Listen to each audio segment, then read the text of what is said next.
Purihin ang ating pinakamamahal na Panginoon. Bago ang lahat, mga minamahal, ako po nagpapaabot ng pinakamataas na pagpupuri, pagluwalhati, pagdadakila at pagsamba sa ating nag-iisang Diyos, ang ating pinakamamahal na Panginoong Kristo. At ako rin po ay nagbibigay galang respeto sa ating dearly beloved Pastor Weldy Estrada Almeida, at ganoon din po sa ating beloved Assistant Pastor Lina C. Almeida, at ang pag-alala sa kanilang banal at turo na hindi po natin makalimutan, at greetings din po sa kanilang mga beloved children, sa inyo po lahat, mga minamahal. Mga minamahal, nais ko lang po pasalamatan ang mahal na Panginoon. Dahil ito po, mga minamahal, nangyari ito po mga 5 araw na nakalipas. Nagkaroon po ng sunog sa dako po ng nabutas, at dito po, habang daladala ko po ang aking dinadalang tricycle sa dako ng nabutas, may isa pong sumabit sa akin na nakikisabay, nang sabi niya, "Kuya, pwede ba makasabay? Dahil nasunog po ang aming lugar doon sa dako ng nabutas." Nung binanggit po niya, sabi ko, sa lugar po namin yan. Pero payapa po ako na ako po pumunta sa bahay at iniisip ko po wala ang mangyayari sa aking tahanan. Nang dumating po ako sa aming tahanan, mga minamahal, nagliliyab na po ang apoy sa buong paligid. At dito po, mga minamahal, umakyat po ako sa taas na aking bahay. At dito po, nananalangin ako sa mahal na Panginoon. Nagsisi.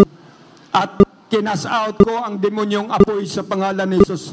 Lumayas ka at tumigil ka sa pangalan ni Jesus. Mga minamahal, ang sunog na sa likuran na po ng bahay namin, subalit umihip po ang hangin papuntang kalsada, at dito po, mga minamahal, iniingatan po ang aming bahay. Yes, amen. Hallelujah, hallelujah. Tunay ang Diyos, mga minamahal, nandyan ang pagpapala sa bawat isa sa atin kapag tayo po ay patuloy na maglilingkod sa mahal na Panginoon at sumampalataya sa Kanya, na walang imposible po sa ating dakilang Diyos. Kaya mga minamahal, taos puso ko pong pinapasalamatan ng mga himala na yan. At hindi lang yan, mga minamahal, sa hindi pa po nakaalam sa aking karamdaman, ako po, mga minamahal, ay mayroon po akong karamdaman na kumikirot po ang aking bituka. Hanggang umaga, hindi po ako gaano makatulog. Nariyan nangayayat po ako, mga minamahal. At dito po, mga minamahal, pasensya po sa mga kumakain dyan. Ako po ay umaagos po sa daluyan ng aking pagdumi, ang nana. Araw-araw, mga minamahal, dumadaloy, mayroon po akong bukol sa daluyan ng aking pagdumi. At dito po, mga minamahal, itong iniinda ko. Halos hindi po ako makakatulog sa kirot ng aking bituka. Namamaalam na ako sa aking may bahay na ikaw nang bahala sa ating mga anak.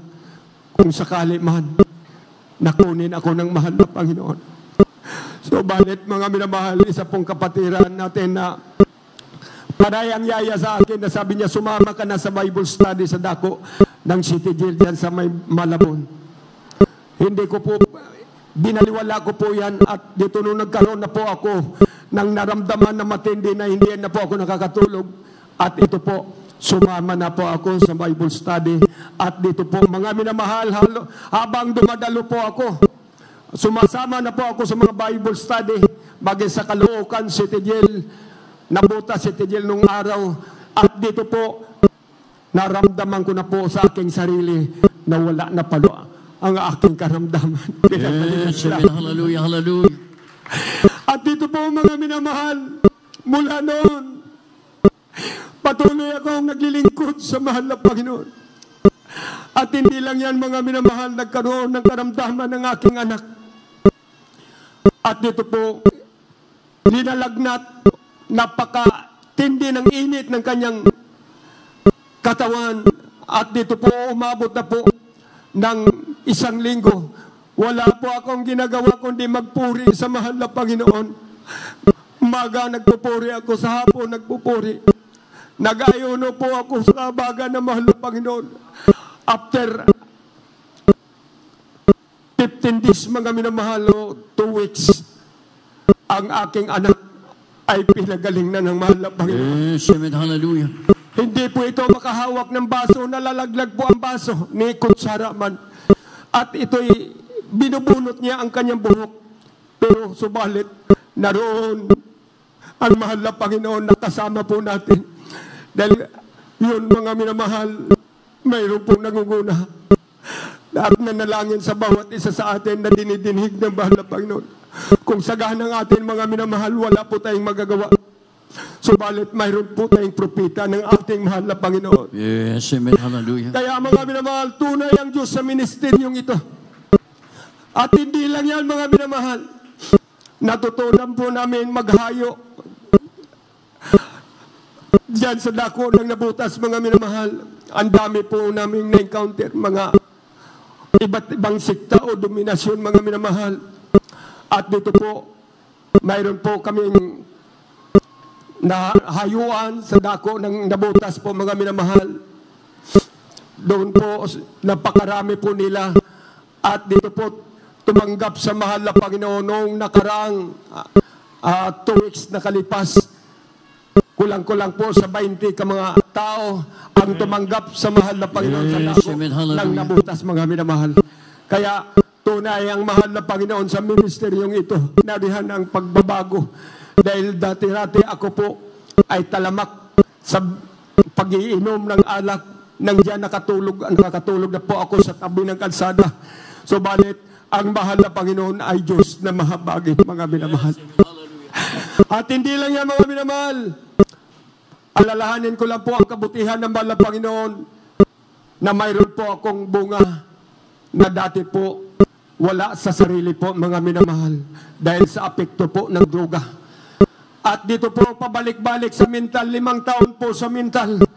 Subalit sa mahal na Panginoon ay walang imposible. Yes, amen, hallelujah. Tawa ng tawa po ito sa tabi ng bahay namin na nadadaanan ko po. Subalit, linapitan ko po ito, mga minamahal, sa kahabagan ng mahal na Panginoon.